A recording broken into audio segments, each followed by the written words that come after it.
3 invités avec nous chaque soir pour décrypter les mouvements de la planète marché. Régis Béguet est avec nous, associé et gérant chez Zadig Asset Management. Bonsoir Régis. Bonsoir Grégoire. Cyriac d'ailleurs nous accompagne également, gérant diversifié chez Sanso Longchamp Asset Management. Bonsoir Cyriac. Bonsoir.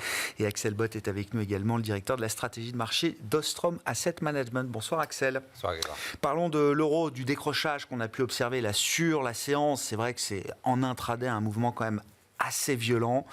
Le marché, visiblement, a vu dans la livraison des enquêtes PMI du jour pour le mois de novembre un signal d'alerte majeur. Encore une fois, 150 pips de baisse sur une publication de PMI, ça n'arrive pas tous les jours. Alors, les enquêtes sont très mauvaises. C'est vrai qu'on a longtemps expliqué dans cette émission qu'il y avait sans doute un problème de fiabilité peut-être dans ces enquêtes PMI par rapport à d'autres enquêtes et par rapport à la réalité des chiffres durs qu'on pouvait observer après coup. Axel, néanmoins, la réaction de marché reste violente sur des publications et des enquêtes qui sont particulièrement mauvaises. Qu'est-ce que ça signifie pour la suite ? Ça signifie qu'on fait un peu le lien entre la réaction probable de la Banque centrale qui était déjà quelque part dans un biais assez accommodant, puisqu'ils ont baissé les taux déjà 3 fois cette année, en accélérant plutôt la cadence, en baissant même au mois d'octobre. On sait que c'est un peu le seul instrument sur lequel ils peuvent jouer, étant donné qu'ils ne veulent pas revenir sur la politique quantitative qui continue d'avoir l'effet inverse, c'est-à-dire d'avoir un effet de restriction monétaire.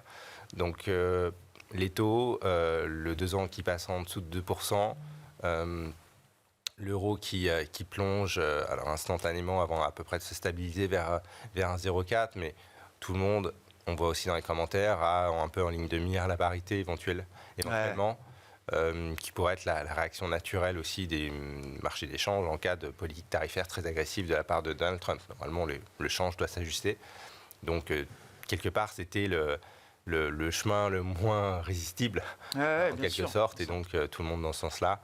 À la baisse de l'euro, et puis quelque part on met une certaine pression sur la Banque centrale aussi pour savoir quelle peut être la fonction de réaction de la BCE. Ouais, et c'est une pression qui conduit à quoi du point de vue de la Banque centrale européenne ? Prochaine réunion c'est le 12 décembre avec mise à jour des projections du staff de la BCE.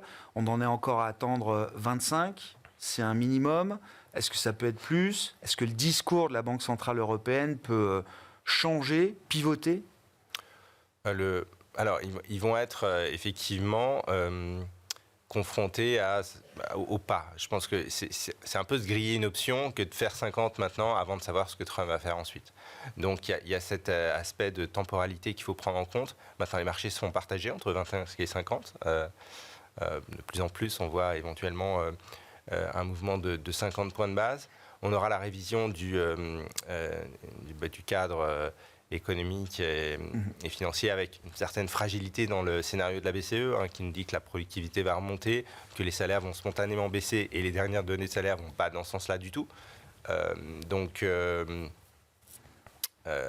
ont un scénario un petit peu fragile de ce point de vue-là. Ouais. On viendra probablement matérialiser les risques baissiers qui avaient été déjà pointé du doigt par Christine Lagarde dans des révisions qui vont être un petit peu à la baisse probablement. On a eu la révision du PIB allemand, déjà mécaniquement ça induira peut-être un peu de modération dans les projections de croissance. Donc le biais accommodant sera communiqué, ça c'est sûr. Ouais.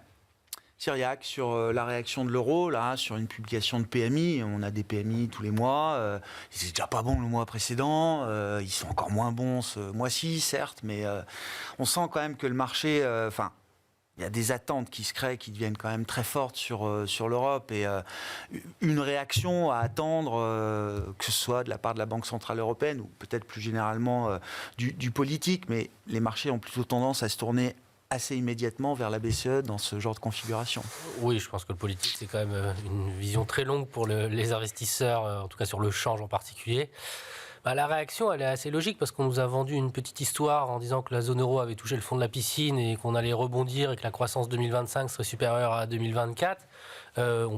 Et globalement, cet indicateur avancé, il indique tout sauf ça. En fait, il continue à se détériorer et ça se détériore en France et en Allemagne.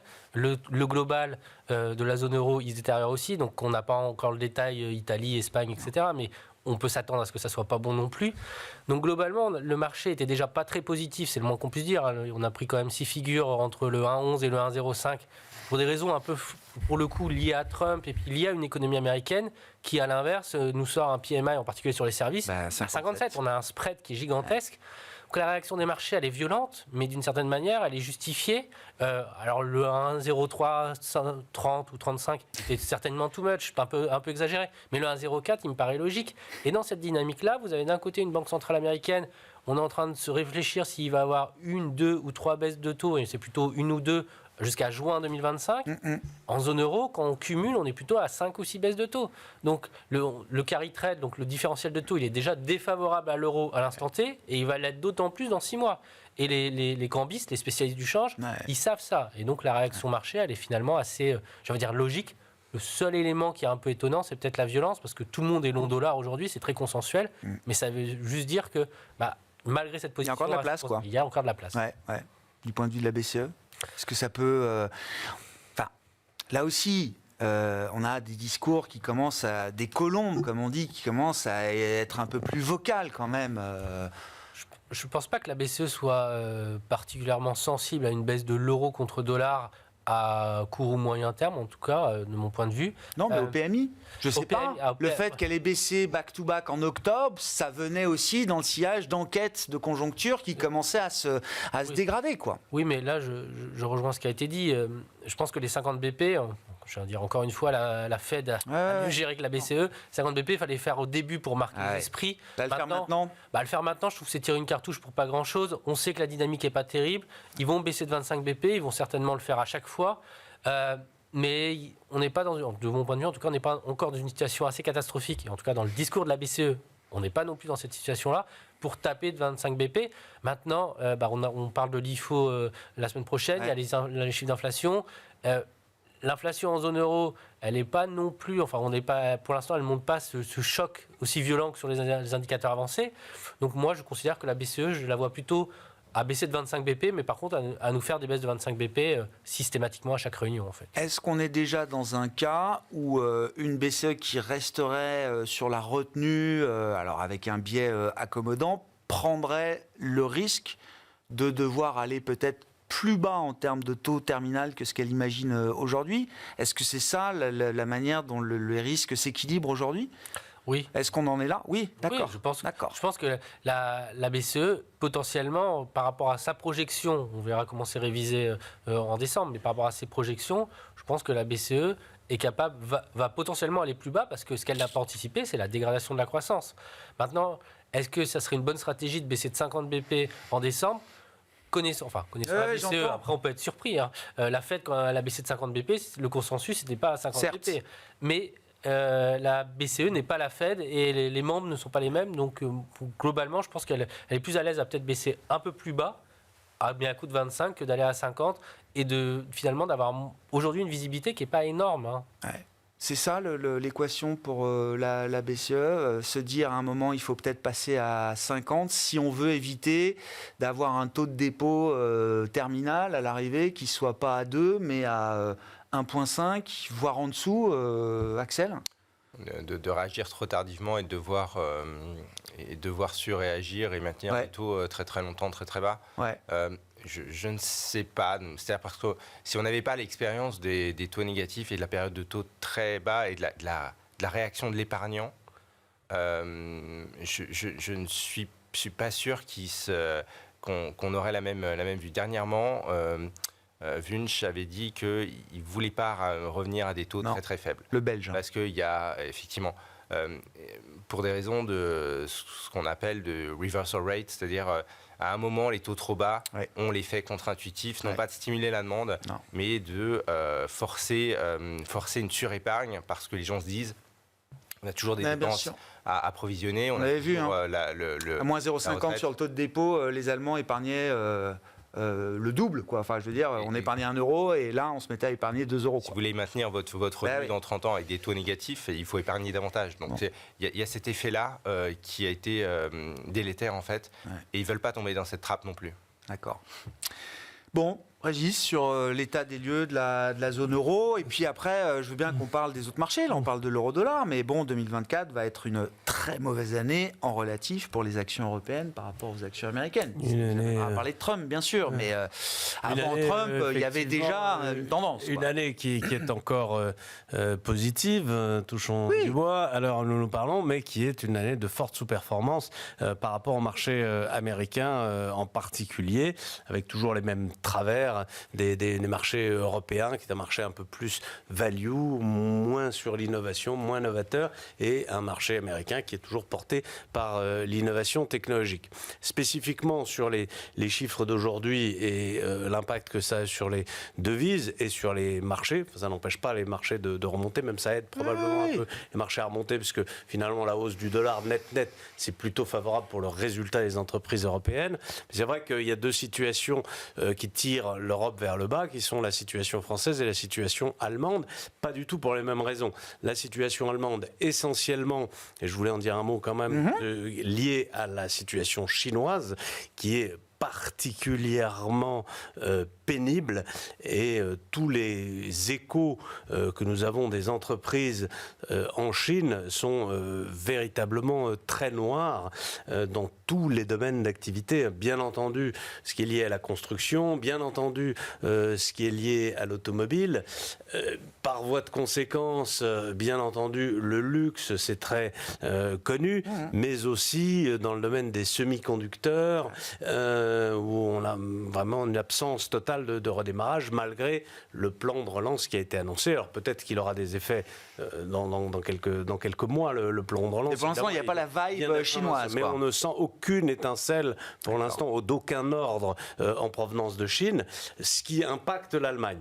La France, c'est un problème beaucoup plus franco-français, lié au déficit et lié à la perspective, à la menace fiscale qui a vraiment dégradé très fortement le sentiment à la fois des chefs d'entreprise et des consommateurs. Et donc, on est quelque chose de beaucoup plus endogène. Je crois que les PMI françaises sont pires que les PMI allemands. Oui, les PMI françaises sont très, très, très mauvais. Ils sont très, très, très mauvais à cause de la France elle-même. La France ne peut pas, à la différence de l'Allemagne, qui peut dire, bon, bah, c'est quand même lié à la Chine, et peut-être qu'un jour la Chine va redémarrer. C'est pas peut-être pas demain d'ailleurs, mais bon, il y a cette espèce d'espoir exogène. En France, c'est vraiment la France avec elle-même.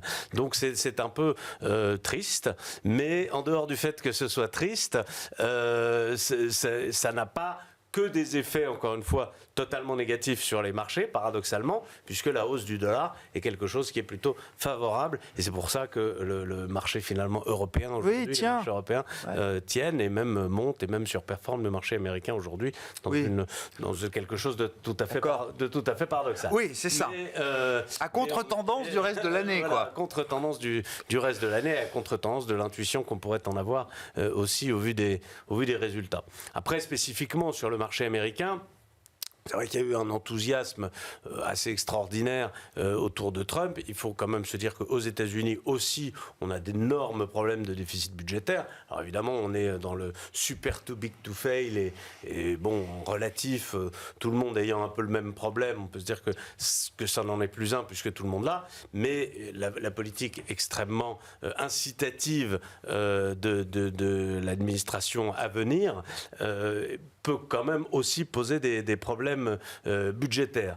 Donc l'enthousiasme sur cette relance américaine pourrait aussi retomber quelque peu dans les semaines qui viennent. D'ailleurs, intéressant de voir que, je le répète depuis plusieurs jours, mais autant Donald Trump a très vite trouvé son secrétaire d'État, son secrétaire à la Défense, tout un nombre de secrétaires, autant le secrétaire du Trésor se fait attendre. Oui. Et bon, on a a priori deux noms en lice pour l'instant. Kevin Warsh, qui est un ancien de la Fed, gouverneur de la Réserve fédérale américaine, et Scott Bessent, qui reste visiblement en lice, qui est un ancien gérant de hedge funds. On avait Mark Rowan aussi, qui fait partie peut-être des personnalités qui pourraient accéder au Trésor, qui lui est plus côté private equity. Bref, plutôt des gens de marché, enfin Warsh étant économiste, mais les autres sont plutôt quand même des gens de marché. C'est intéressant quand même de voir le profil ou les profils que Trump interviewe aujourd'hui pour ce genre de poste. Oui, alors c'est d'autres. Vous connaissez le futur secrétaire du Trésor, peut-être, Régis. Scott Bessent, j'ai connu par le passé, effectivement, lorsqu'il était chez Soros, puisque Bessent a fait une grande partie de sa carrière chez Soros avant lui-même de monter des hedge funds à titre. Et c'est des bons personnel. profils pour le Trésor américain, ça alors? Écoutez, déjà, c'est quand même fascinant. C'est-à-dire que, imaginez en France et même en Europe, au sens plus large, d'avoir un ancien gérant de hedge fund comme ministre de l'économie, secrétaire au Trésor. Oui, non, on n'imagine pas. Non. Il y a quand même un écart culturel, si vous voulez, qui est assez étonnant. Et puis, ce qui est aussi amusant, c'est que Soros est quand même quelqu'un qui était plutôt côté démocrate, grand opposant des républicains. Et donc, on voit qu'il y a aussi une certaine porosité, finalement, entre, un pragmatisme. Entre les deux parties de l'échiquier politique. Après, est-ce qu'il fera un très bon secrétaire au Trésor? Je ne peux pas le dire, mais en tout cas, encore une fois, l'image est assez forte. Bon, l'attention, le temps qui est pris pour nommer ce secrétaire du Trésor américain, qu'est-ce que ça nous dit, Axel, de l'enjeu fiscal, budgétaire, derrière la doctrine Trump, derrière l'agenda qui a été réfléchi, pensé, et derrière la séquence qu'on peut imaginer de mise en place du programme Trump? Effectivement, la séquence paraît assez compliquée et difficile à mettre en œuvre, puisque le pouvoir de l'administration en matière budgétaire aux États-Unis, il n'est pas si important que ça. Il faut que ça passe par le Congrès, il faut que ce soit visité par le Ways and Means, et donc il y a beaucoup de phases de contrôle, et ne serait-ce que la prorogation des baisses d'impôts de 2017 qui expire cette année. Il avait prévu pour 8 ans... avec le deuxième mandat, bien calibré. avec le deuxième mandat qui s'imposait. Et donc, il va falloir les proroger. Ça requiert de trouver en face, pour ne pas avoir un impact budgétaire, un certain nombre de baisses de dépenses, en tout cas un mode de financement. Il faut qu'il y ait un financement. Aujourd'hui, le déficit public se balade entre 6 et 7 points de PIB. On part d'une situation qui est sensiblement plus dégradée que celle qui prévalait en 2017, où l'économie avait un déficit d'à peu près de 3,5, donc déjà un peu significatif, mais gérable. Là, c'est le double, grosso modo. Donc, et on le voit dans un certain nombre d'adjudications du Trésor, ça se passe pas très bien. Le 20 ans, c'est pas très bien passé cette semaine. Donc, il y a ce moment, effectivement, où la demande des étrangers notamment, des comptes, en particulier des comptes officiels, peut disparaître, surtout dans le cadre d'une accentuation du conflit commercial qui impacterait probablement les politiques de gestion des réserves de change d'un certain nombre de pays, par exemple. Donc, je ne sais pas s'il y aura un moment Liz Truss aux États-Unis, mais c'est quelque chose qui, d'une probabilité nulle, est passé à une probabilité qui ne l'est plus totalement. On a des tensions récurrentes sur le marché du repo. On les a eues 15 jours à peine après la baisse de 50 BP de la Fed en septembre. Le passage de fin de trimestre, mais aussi quelques jours après, on a vu des tensions importantes. Et puis, on sait que ces rouages, avec le rôle des hedge funds, justement, qui joue, disons, le lien entre les dérivés et le cash, et arbitre ces marchés, si ces rouages se grippent un peu, on peut imaginer que la capacité du Trésor à rallonger sa dette, ce qui normalement est une priorité, va être compliqué. Et il n'est pas certain d'ailleurs qu'on puisse, et c'est la même chose sur l'impôt sur les sociétés, il n'est pas certain qu'on puisse rapidement la baisser à 15% parce que c'est un des vecteurs principaux de financement de l'Inflation Reduction Act, dont Musk veut probablement un petit peu réduire l'ampleur. On va essayer de faire les fonds de tiroir pour réduire les crédits qui n'ont pas été dépensés. Mais si ne serait-ce que ne pas les monter à 28% crée déjà un trou budgétaire en fait. Je comprends. Donc la trajectoire n'est plus celle du CBO à 6 points de PIB jusqu'à ce que Morgan on s'écarte déjà. Probablement 8, 9 à court terme. Ça veut dire que malgré les marges de manœuvre politiques, et d'ailleurs je crois au passage, on est en train de voir qu'il a peut-être pas totalement remporté le vote populaire, Trump.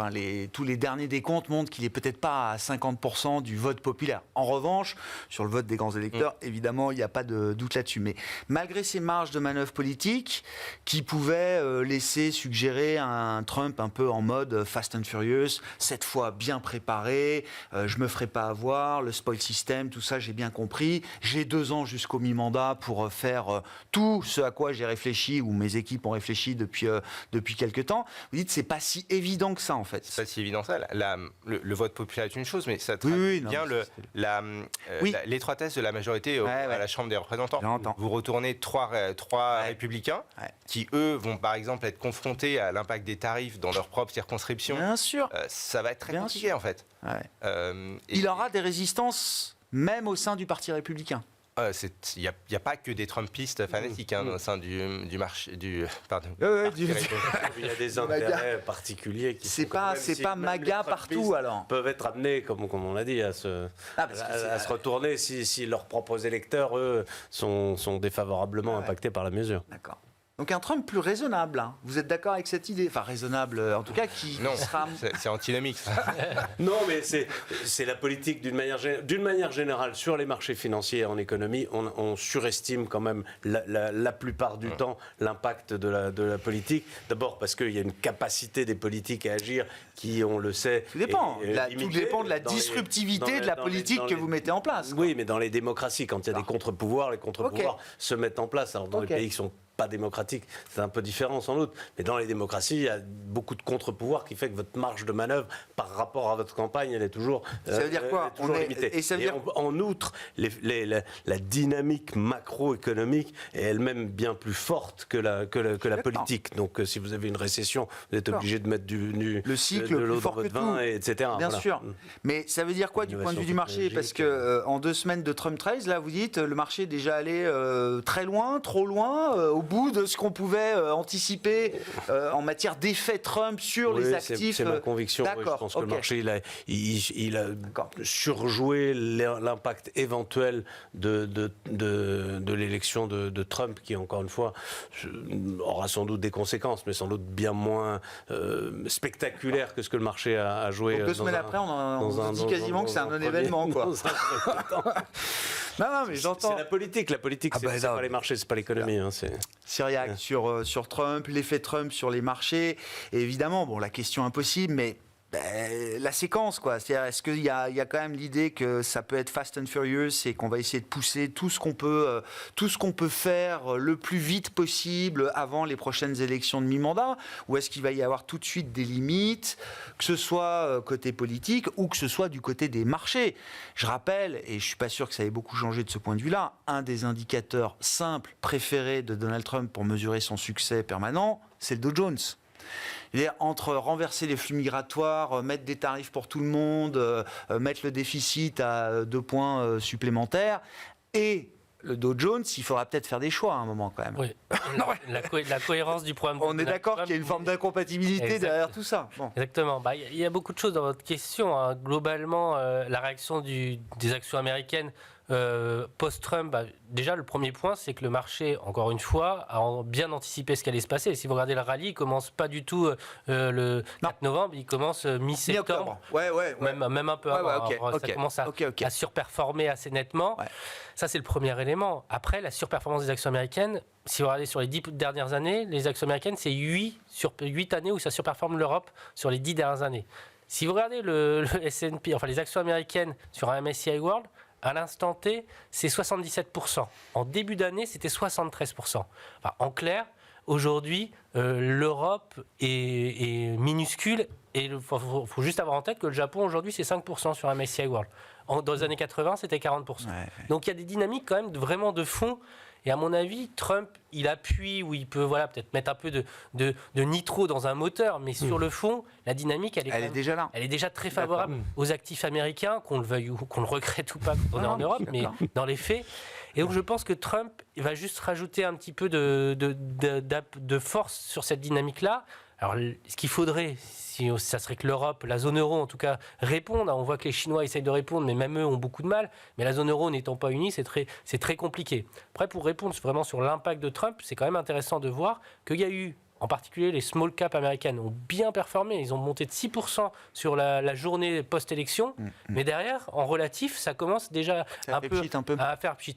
Personnellement, je pense néanmoins que, par exemple, sur les small caps, il peut y avoir un rattrapage pour des questions de valorisation, parce que le programme de Trump, qu'on le veuille ou non, il est plutôt favorable aux petites entreprises. américaine. Et donc, globalement, il peut y avoir des choses à jouer. On voit que le secteur bancaire a aussi extrêmement bien performé. Il faut se rappeler que c'est un secteur qui avait très bien performé en 2016-2020 parce que ce qu'annonce Trump, et je pense qu'il y a des éléments qui sont un peu des effets d'annonce, sur la politique migratoire, si vraiment il applique ce qu'il dit, les États-Unis auront un problème, et la Fed en particulier sur la question d'inflation. Si vous enlevez 2 à 3 millions de travailleurs sur des salaires faibles, où les Américains ne veulent pas aller, il va falloir monter les salaires et ça va créer de l'inflation. Donc, à un moment donné, ça ne marchera pas. Mais par exemple, sur les banques, je pense qu'il va être capable de le faire et là, il y aura un impact qui sera assez simple. C'est-à-dire que la dérégulation, à moyen terme, on l'a déjà ça peut être un problème. Ça peut être un problème, mais à court terme, ça veut dire que les C'est banques positif américaines vont être capables de cracher. Et ce qui va encore par rapport à la problématique qu'on disait, les banques européennes ne vont pas être dans le même combat que les banques américaines. Et donc, ça ne va pas forcément nous aider. Mais sur cette idée du rouleau compresseur que sont les actions américaines, amplifiées aussi peut-être, magnifiées par un peu d'effet Trump supplémentaire, enfin je veux dire, ça donne encore envie d'essayer de se diversifier un peu ou de moins en moins? De moins en moins. Ouais. C'est aussi simple que ça. On imagine encore que 2025, que tous les ingrédients soient en place pour une nouvelle année de surperformance des actions américaines par rapport au reste du monde? Ou est-ce qu'il peut y avoir, des idées de retour un peu à des écarts moins larges, quoi? L'élément qui permettrait un retour à ça, c'est les niveaux de valorisation. Vous achetez des actions, le Nasdaq est à 27, l'Europe est à 12, et la Chine est à 10 en PE. Donc globalement, il y a un moment donné, l'élastique qui se tend, mais il ne peut pas non plus se tendre. Je ne pense pas qu'on ira. Mais il y a une réalité qu'on oublie un peu trop souvent, c'est quand vous regardez les dynamiques bénéficiaires sur le PE, il y a le price et il y a le earning. Oui. Le prix, certes, il monte aux États-Unis, il monte beaucoup plus vite, mais les earnings, quand vous regardez sur les 5 dernières années ou même sur les 10 dernières années, il n'y a pas photo. On est incapable de sortir des résultats aussi bons qu'aux États-Unis. Et malheureusement, il peut y avoir des excès un petit peu à certains moments, mais sur le fond, de manière fondamentale, les actions américaines prennent des parts de marché. Et c'est assez logique. On prenait l'exemple de Nvidia, évidemment, hier, et un analyste me racontait qu'à la veille de chaque publication, le PE d'NVIDIA revenait sur sa moyenne long terme de 10 ans, en tout cas, qui est autour de 35. C'est-à-dire qu'avec les ajustements des analystes juste avant la publication, le PE se retrouve toujours autour de 35 à la veille d'une publication trimestrielle de NVIDIA. Oui, là, il y a un petit chiffre amusant là-dessus. Ouais, j'adore. Le résultat d'NVIDIA du 3e trimestre 2024 correspond au chiffre d'affaires d'NVIDIA du 3e trimestre 2023.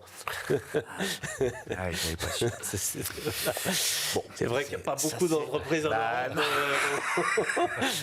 en un an, c'est spectaculaire. De cette manière-là.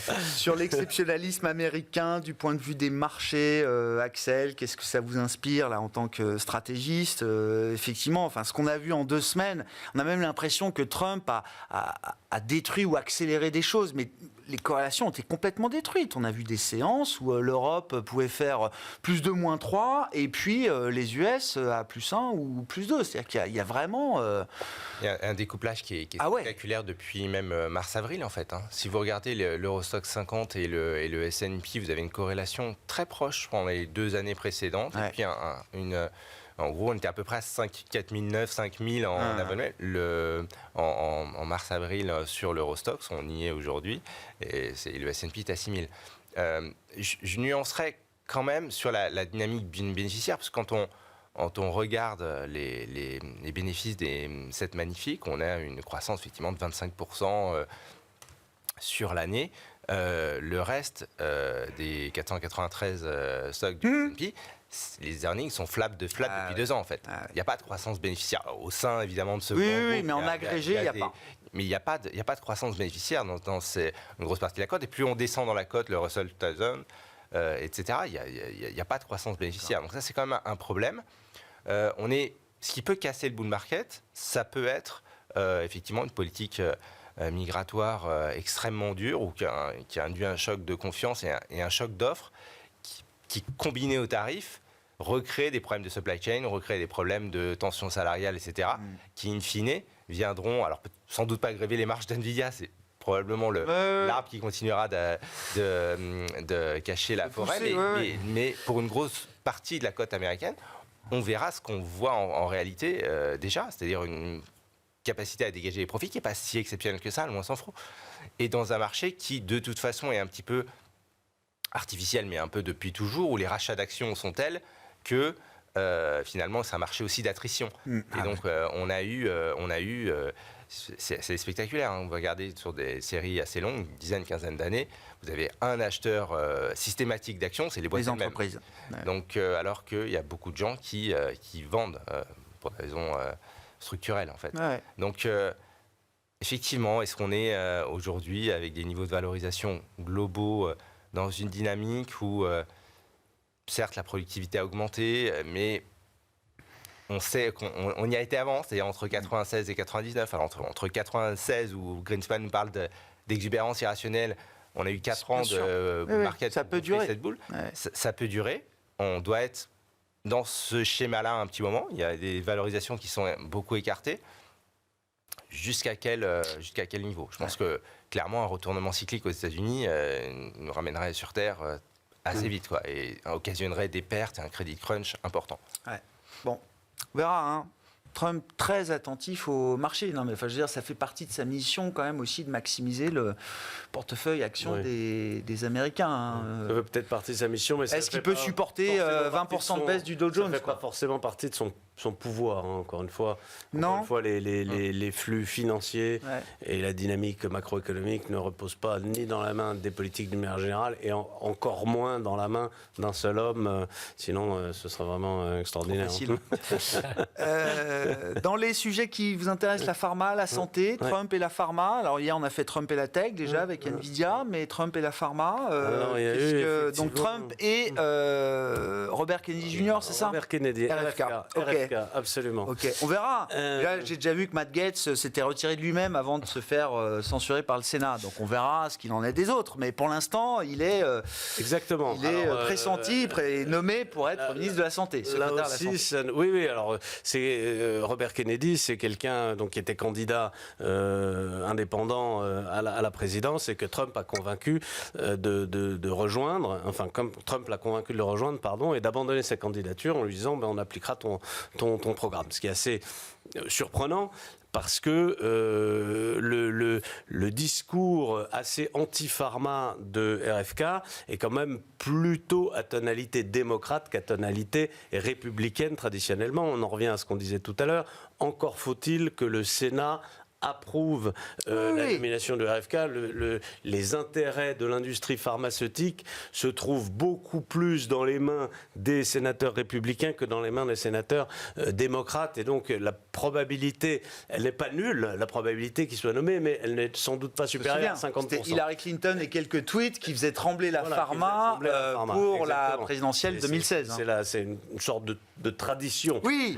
Après, concrètement, de la même manière que sur beaucoup d'autres sujets, qu'on ait eu Obama, Bush avant lui, Trump, etc. Tout ça ne change pas grand-chose à la fin de l'histoire. Le système de santé américain est un système extrêmement complexe. Il y a 3 systèmes. Il y a un système privé qui fait l'essentiel de la rentabilité. Ensuite, vous avez Medicare et Medicaid. Et puis ensuite, vous avez les PBM, etc. Vous avez les rebates. C'est vraiment un système extrêmement complexe qu'on ne peut pas réformer en un claquement de doigts. Ce qui a fait très peur. D'ailleurs, Obamacare a survécu à Trump.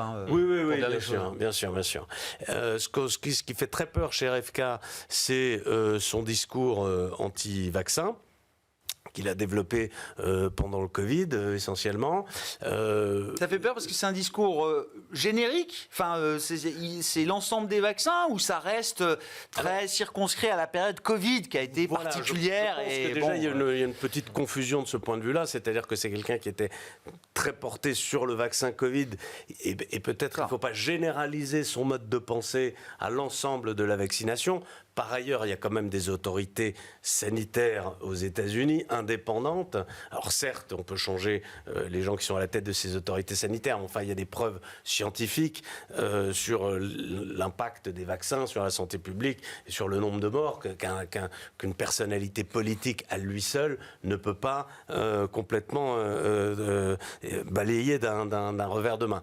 Donc ce qu'il peut faire, c'est marginalement rendre facultatif des vaccins qui étaient obligatoires, des choses comme comme ça, mais il ne peut pas effacer non plus du territoire américain la vaccination. Après, il est pas totalement irrationnel. Il y a des choses qui paraissent assez sensées.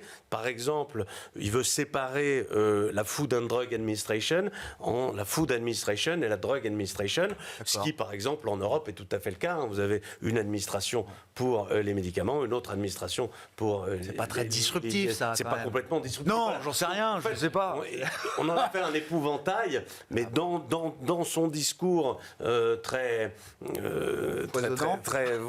foisonnant, exactement, il y a aussi des choses qui peuvent être rationnelles et qui peuvent être discutées, qui peuvent pas être si disruptives que ça pour l'industrie pharmaceutique. Il veut interdire, mais ça pour nous Européens, encore une fois, c'est quelque chose qui n'est pas si surprenant que ça. Il veut interdire la publicité pour les médicaments à la télévision.